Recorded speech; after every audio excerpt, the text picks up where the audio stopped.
Hola, soy Ana Fuentes y este verano estamos repitiendo algunos de los episodios que más nos gustaron este curso.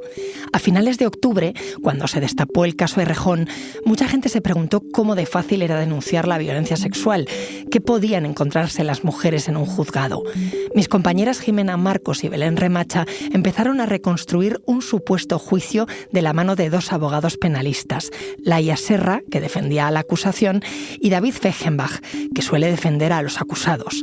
El episodio se publicó a finales de 2024, un año marcado por las acusaciones al director Carlos Bermud, al propio Errejón y por la sentencia luego revocada al futbolista Dani Alves. En lo internacional, la protagonista fue Giselle Pelicot y en la ficción nos sobrecogió la serie Querer. Te dejo con el episodio Anatomía de un juicio por violencia sexual.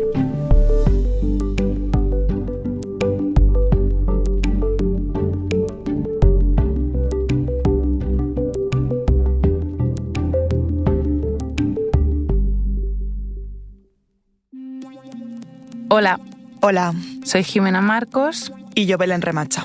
Y somos periodistas del País Audio. ¿Expresaba usted de forma clara y verbal que no quería mantener relaciones sexuales con el señor Gorosmendi? En alguna ocasión sí. Y cuando usted se negaba de forma verbal y clara, ¿mi representado aceptaba esa decisión? Bueno, él se enfadaba. Y los días siguientes chillaba a los niños, me dejaba o no me hablaba. Pero no la violaba, ¿verdad? Esto que escuchas es un fragmento de la serie Querer, dirigida por Alauda Ruiz de Azúa. En esa serie se refleja cómo es un juicio por violencia sexual y de género.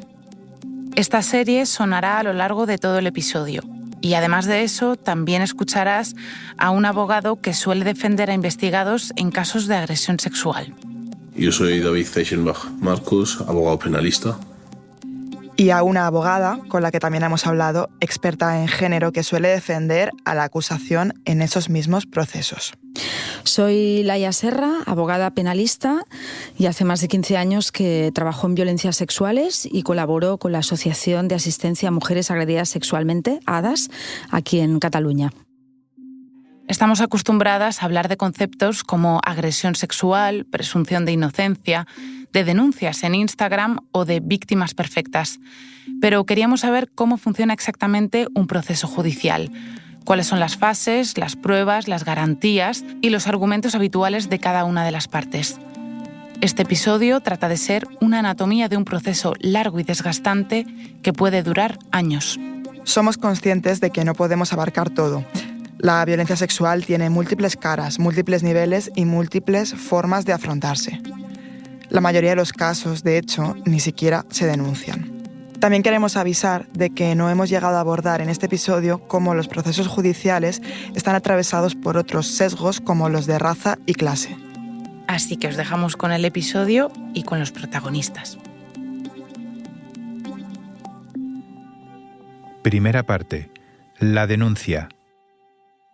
Cuando una persona ha denunciado, ya ha tomado una primera decisión muy relevante, porque es la decisión de activar un procedimiento judicial que a partir de ese momento ella no va a controlar, es decir, el control de los tiempos, el avance del proceso va a determinar mucho, su proceso de recuperación paralelo. Es muy importante, cuando se inicia un procedimiento judicial, aterrizar las expectativas. ¿Qué se puede esperar de cada fase? Vamos a ponernos desde un punto de vista del denunciado, en este caso. Cuando una víctima de una denunciante, vamos a llamarlo así, de una posible agresión sexual, acude a policía y interpone una denuncia. Aquí empiezan los protocolos policiales en los cuales la policía aplica unas medidas preventivas, como puede ser la detención de la persona que ha sido denunciada por una agresión sexual. Evidentemente, aquí tenemos que diferenciar entre un tocamiento inadecuado en el metro frente a unas agresiones sexuales graves con accesos carnales o incluso entre parejas o situaciones que pueden implicar un mayor riesgo para la víctima.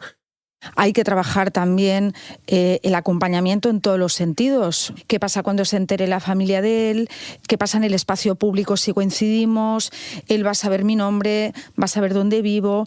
La mayor preocupación de la mayoría de las mujeres es la de protección de ellas, incluso de su entorno, a veces incluso como anticipando. Por ejemplo, el momento en el que va a haber una declaración judicial, esto va a activar el trauma de una manera significativa. Saber qué momentos o qué situaciones pueden reactivar el trauma y tenerlas en cuenta.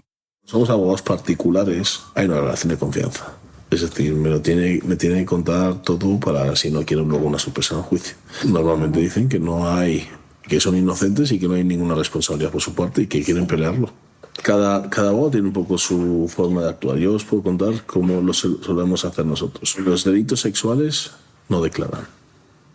Eso es algo habitual. ¿Por qué? Porque el principio acusatorio es del Ministerio Fiscal y las acusaciones particulares que estén personadas en el caso.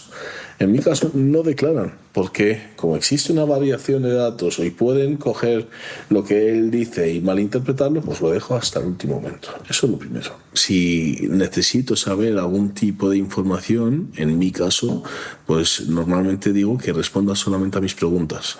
Luego también empezamos con... Si es una persona con problemas de drogadicción, le mandamos a un CAT, al Centro de Asesoramiento a la Drogodependencia, o a los distintos centros que hay en los distintos ayuntamientos, para que empiece un tratamiento, ¿vale?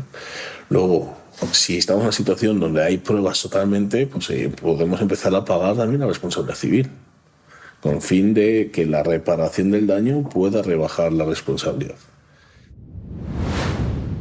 Quiero decir, si usted decía no, él no la forzaba a mantener esa relación. ¿Forzar cómo? Sí, quiero decir, si usted decía no, él la agarraba de las muñecas, la inmovilizaba de alguna manera. Un momento, ahora volvemos.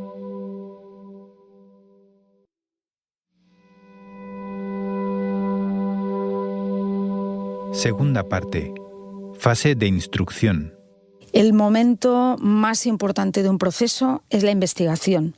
Sin una buena investigación es prácticamente imposible que un proceso salga adelante. Durante todo este periodo se aportan todas las pruebas, documentos, se hacen todas las analíticas, se interrogan todos los testigos, la propia agraviada, la persona investigada.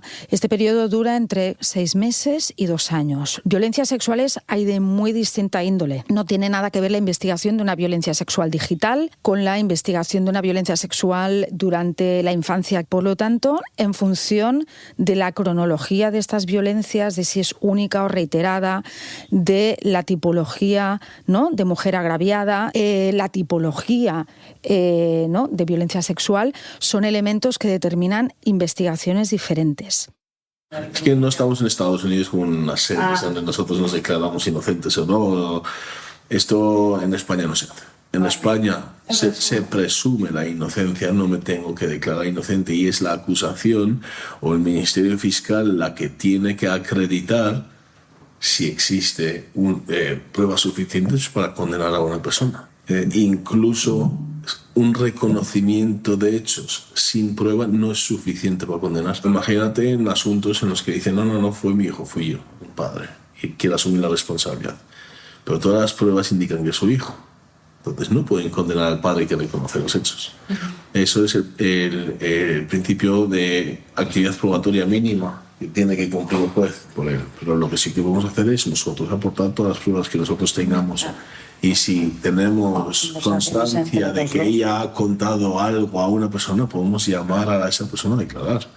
Lo tenemos que justificar. Toda la prueba admitida o testificar admitida tiene que ser útil, pertinente, para el fin que nosotros queramos alcanzar. En general, las pruebas que hay que aportar son, evidentemente, sobre los hechos, y sobre los hechos es un concepto amplio: el lugar, el momento, comunicaciones que hayan habido antes y después, el relato que se haya compartido con personas cercanas, atender al vínculo relacional que existe con esta persona, cámaras de grabación que hayan podido existir, vestigios biológicos, analíticas. Y luego también hay otro gran grupo de prueba que muchas veces no se tiene en consideración, pero es relevante, que es la del impacto. Hay que pensar que las violencias sexuales muchas veces suceden en espacios de clandestinidad, es decir, pues hay veces que hay cambios de domicilio, hay veces que hay consultas ginecológicas pedidas especialmente,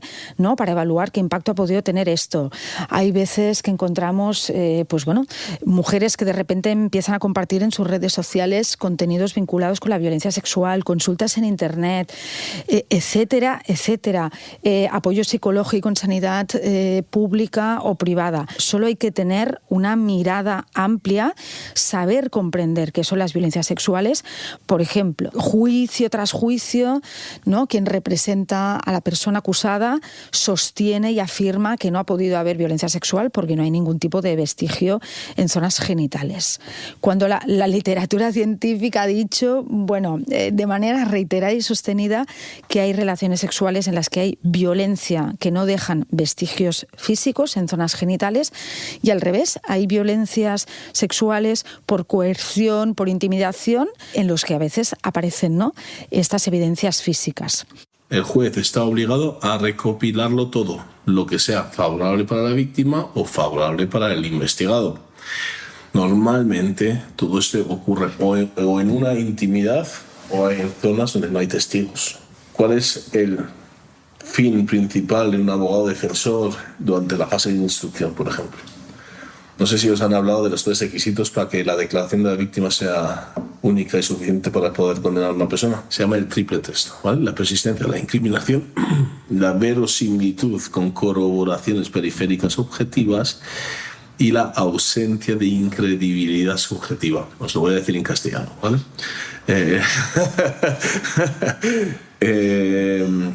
La persistencia en la incriminación es que la versión ofrecida por la víctima durante la denuncia sea la misma tanto en la denuncia como en la fase de instrucción como en el juicio. ¿Por qué? Porque existen informes también en la jurisprudencia, incluso en informes especializados, que una persona que tiende a mentir lo hace incrementando la responsabilidad del relato que está realizando. Si yo denuncio que me ha empujado en la primera instrucción, luego dice que me ha empujado, me ha pegado un puñetazo y 3 patadas, y en el juicio digo que me ha empujado, me ha dado patadas y además me ha violado, existe un incremento de la responsabilidad en busca de una sentencia condenatoria. Exigen que haya una mujer que haya denunciado y que sostenga en el tiempo esta acusación. Que dentro de su relato no haya contradicciones relevantes. Esto no quiere decir que cada vez que una mujer explica esta violencia, según la etapa del proceso, según cómo es interrogada, pueden haber ciertas variaciones. Esto no quiere decir que mienta. Quiere decir que la manera de relatarlo puede variar en función de la óptica, del recuerdo, pero cuando los hechos nucleares, las columnas romanas, están intactas, esto se considera coherencia y sostenimiento en el tiempo. Mintió a su marido cuando mantuvo una relación extramatrimonial con un testigo que ha comparecido en la sala, que por cierto ha dejado de ser totalmente independiente al manifestar el afecto que siente para con la demandante. Mintió durante el procedimiento de divorcio para quedarse con más dinero, al no explicar su situación económica real. Y presentó una denuncia contra el padre de sus hijos a espaldas de estos. Sin embargo, hoy aquí sí tenemos que creerla. Hoy sí. Luego, el segundo requisito, que es la verosimilitud con corroboraciones periféricas objetivas, eso es que el relato que haga la denunciante o el denunciante, que también pueden ser hombres las víctimas, sea verosímil, que tenga una lógica dentro del relato y que en ese relato lógico exista algún elemento que corrobore su versión. Por ejemplo, el elemento clásico y más importante es el informe médico.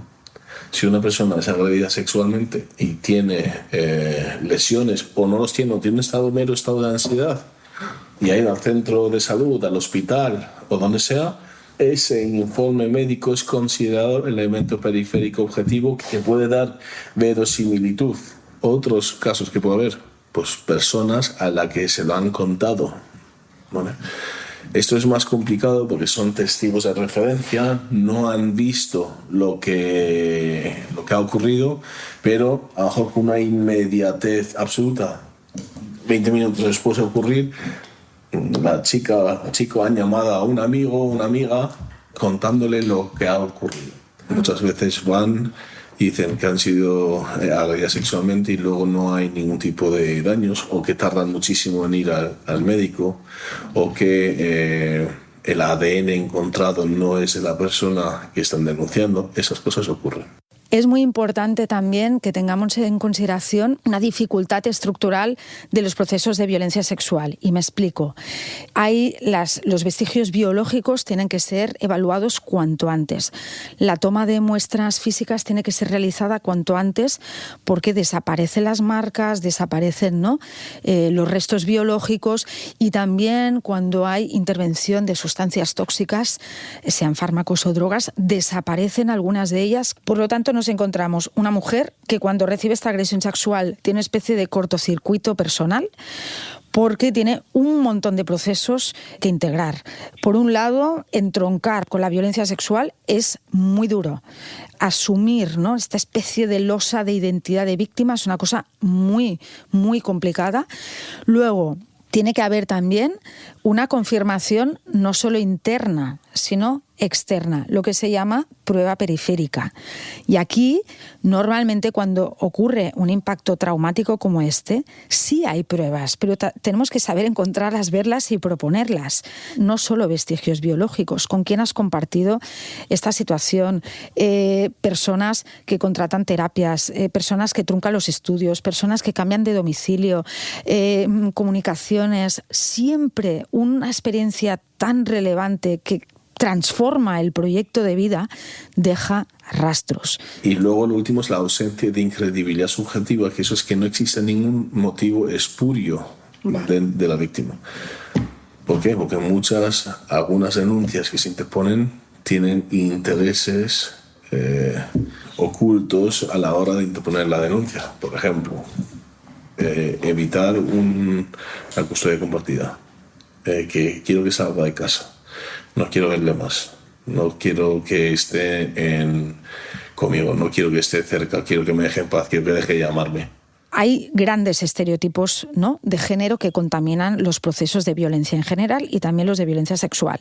Y es que hay una especie como de mito social de las mujeres, lo que se llaman móviles espurios, ánimos espurios. Es decir, que las mujeres denunciamos con finalidades malévolas, sea para perjudicar a alguien, para cubrir infidelidades, para obtener rédito económico, para obtener notoriedad, cuando el hecho de la denuncia, incluso cuando ganamos los procedimientos judiciales, las mujeres no repetirían esta experiencia. Con lo cual es hora que socialmente vayamos destruyendo este mito, porque atravesar estos procesos es un calvario. Todavía hoy en día la mayoría de estrategias de defensa de los investigados pasa por ir a, lo diré textualmente, destruir la víctima. Destruir la víctima quiere decir, de alguna manera, atacar su credibilidad, y muchas veces la credibilidad se ataca atacando a su integridad como persona. Si es una persona fiable, si ha exagerado, si había, como decía, de verdad, es que os haríais cruces de la cantidad de historias inverosímiles que se articulan para urdir estas estrategias de defensa. ¿Es cierto que usted le pidió, cuando quiso divorciarse, hará 4 años, al señor Gorosmendi quedarse con la casa familiar y una pensión de 2.000 euros? No lo recuerdo. Yo solo quería divorciarme, quería irme. ¿Sus hijos vivían con ustedes entonces?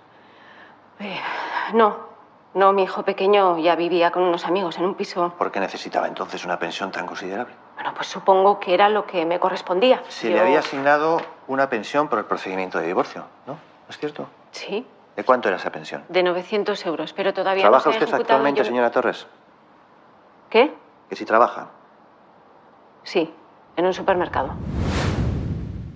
Si existe una fase de instrucción donde hay pruebas suficientes y el juez aprecia que con las pruebas que hay se puede llevar a una sentencia condenatoria, dicta una resolución que se llama auto de continuación por procedimiento abreviado o un auto de conclusión de sumario, y manda a que el fiscal formule la acusación que quiera.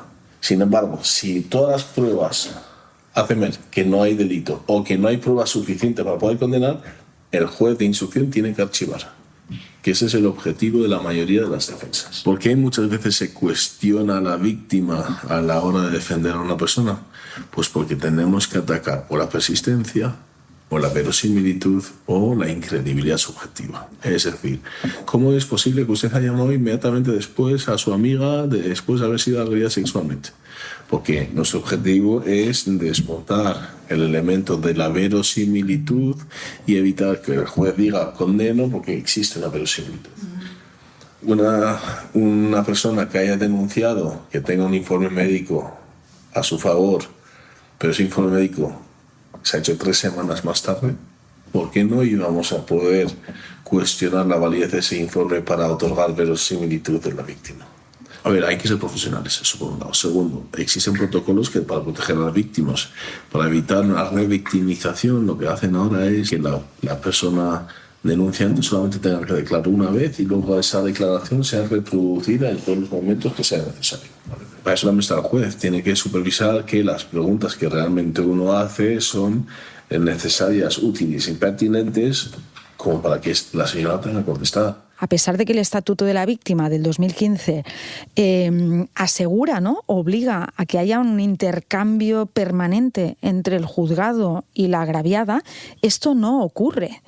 Y me ha sucedido muchas veces que cuando llega una fecha de juicio, la mujer dice, no me estoy sintiendo segura, no estoy entendiendo qué han hecho con este proceso y cuáles son los términos, ¿no?, qué va a pasar, y a menudo acaban contratando acusaciones, ¿no?, particulares ya a las puertas del juicio, y en ese momento tenemos que sacar el máximo provecho del margen de maniobra que nos es dado, pero es difícil a veces y las mujeres se quedan tremendamente sorprendidas de decir, pero si yo tenía este testigo, pero si tenía esta prueba, si tenía este informe, ¿por qué nadie me ha preguntado o me ha ofrecido un canal para poderlo aportar? Esto sucede muy a menudo. Tercera parte. El juicio. Sabe por qué está aquí, ¿verdad? ¿Le han explicado de qué se le acusa? Buenos días. Sí, me lo han explicado.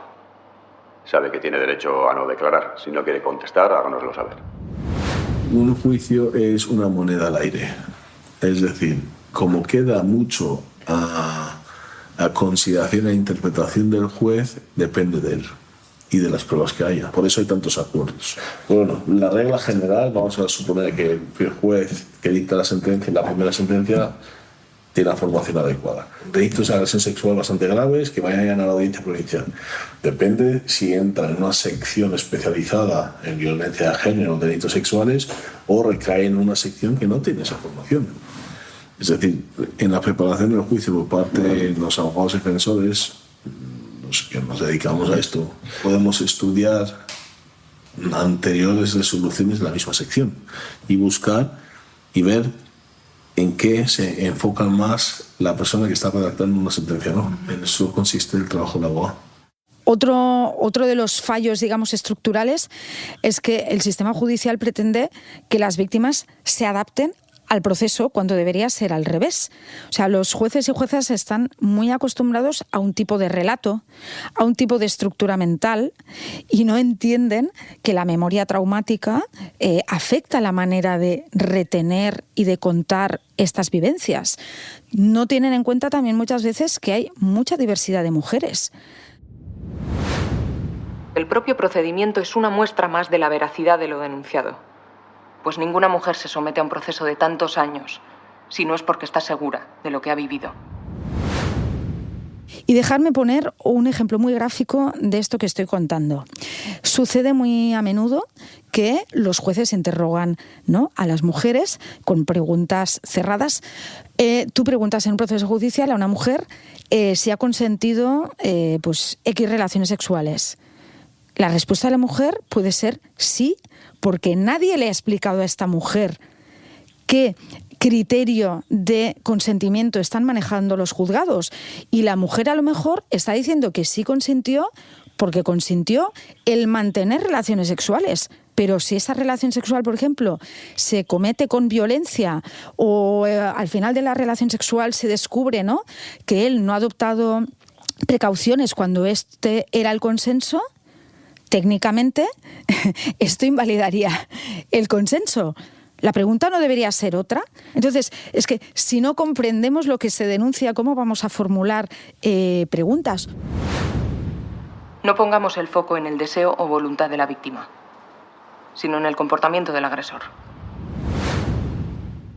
Y muchas veces se confunde una agresión sexual con un arrepentimiento.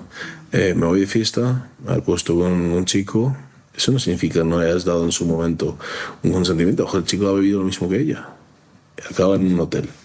Salen y al día siguiente pues se siente mal, no le ha gustado, por hacerlo sin protección, que en su momento a lo mejor sí lo has consentido y denuncian. Pero una cosa es que no te haya gustado o que no hayas estado conforme y otra cosa es que te hayan agredido. Tienes que pensar que esto es muchas veces una cuestión de interpretación. Es decir, para ella la han violado, para él no. El consentimiento es siempre el punto clave en todas las normativas, pero por mucho que modifiquemos la ley, ¿quién es el que al final decide si existe consentimiento o no? Que es el juez.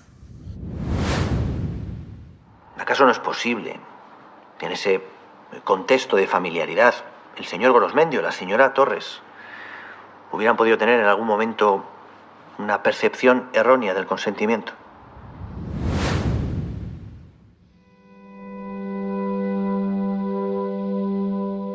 Cuarta parte. Sentencia. Es evidente que el sistema judicial tiene la misión, tiene el deber de contrastar los hechos. Pero una cosa es que un órgano, un juzgado de instrucción deba evaluar, cerciorarse, contrastar. Y la otra es el prisma que hemos tenido hasta ahora, que era la sospecha de que esa denuncia no era cierta y, por lo tanto, en lugar de atender al resultado de la investigación, enfocamos la investigación como una especie de sesgo de confirmación de lo ves como no era verdad, lo ves como esto falla. Y creo que es muy importante que los profesionales de la justicia tomen conciencia de que una cosa es la confirmación y la investigación, el contraste, y la otra el sesgo de confirmación a la contra de la mujer. Una cosa es la verdad judicial y otra cosa es la realidad fáctica. La realidad judicial son sentencias que pueden ser contradictorias con la realidad que ha ocurrido. Vamos a ponernos en el caso de Marta Castillo. Marta Castillo, hay un juez de menores que establece unos hechos probados y otro juez en el juzgado de mayores, vamos a llamarlo así, que establece otros hechos probados que son totalmente contradictorios entre sí. ¿Cuál es la realidad fáctica aquí? No se sabe. Esto es importante a tener en cuenta. No solo la victimización del sistema judicial, lo vimos con la chica de la violación grupal de los Sanfermines, a la que una mujer alza la voz, y lo hemos visto también estos días con el caso Errejón, a la que una mujer alza la voz para hacer denuncia pública o jurídica, es sistemáticamente cuestionada. ¿Por qué no lo denunciaste antes? Que si tal, que si lo que quieres es, ¿no?, destruir a la persona, que si hay móviles políticos por detrás. Nunca se entiende que las mujeres denuncian cuando hay las circunstancias sociales que lo permiten. Todos estos estereotipos, además, no conocen la evolución de la violencia y nos encontramos estas preguntas reiteradas.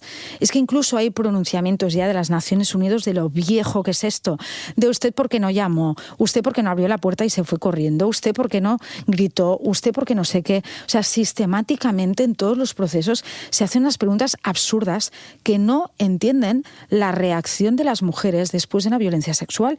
Pues sí, una mujer se sube a un vehículo después de haber sido agredida cuando está en un descampado y no sabe dónde está y solo quiere volver a la ciudad. ¿Es tan difícil de entender esto?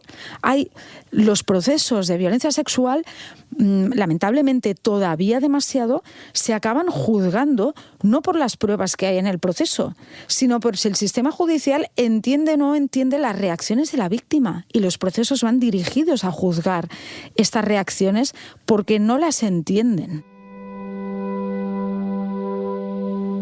Epílogo 1. El dinero. La más difícil para mí es cuando son motivos económicos o tenemos que pensar que cualquier delito lleva aparejada también una responsabilidad civil. No sé si os acordáis, era muy escandaloso en el caso de La Manada, se utilizó unos detectives para ver qué vida llevaba la víctima después. Eso no solamente es necesario para el delito en sí, sino también para ver qué tipo de responsabilidad civil.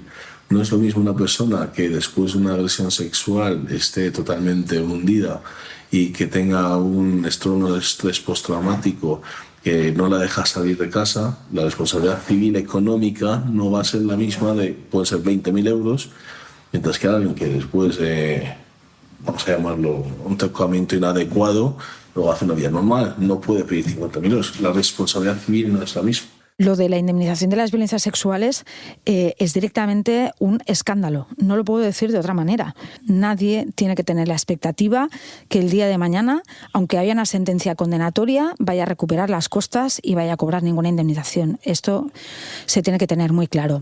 Por esto da tanta rabia cuando se plantean, ¿no?, determinados posicionamientos en los que parece que las víctimas vayan a ganar dinero. Ganar dinero vía procedimiento de violencia sexual, ¿qué debe ocurrir? ¿Un 1% de los casos?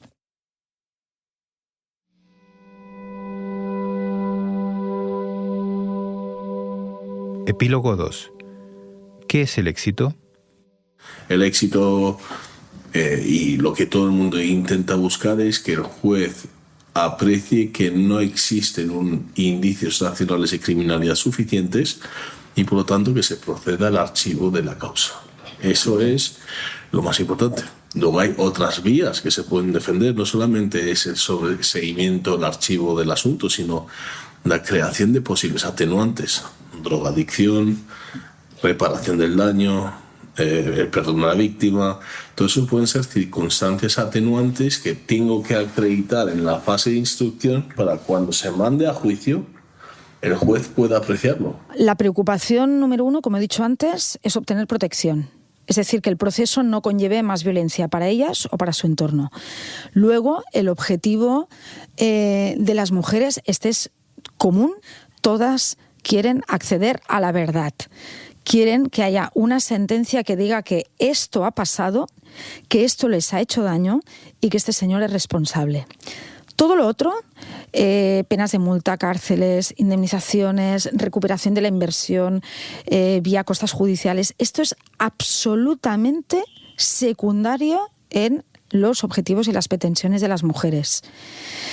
Ellas necesitan el acceso a la verdad. Es triste decirlo, pero porque hay una invalidación tan importante de sus entornos y de la sociedad que a veces obtener una condena es la única manera de decir tenía derecho a denunciar, veis cómo tenía razón.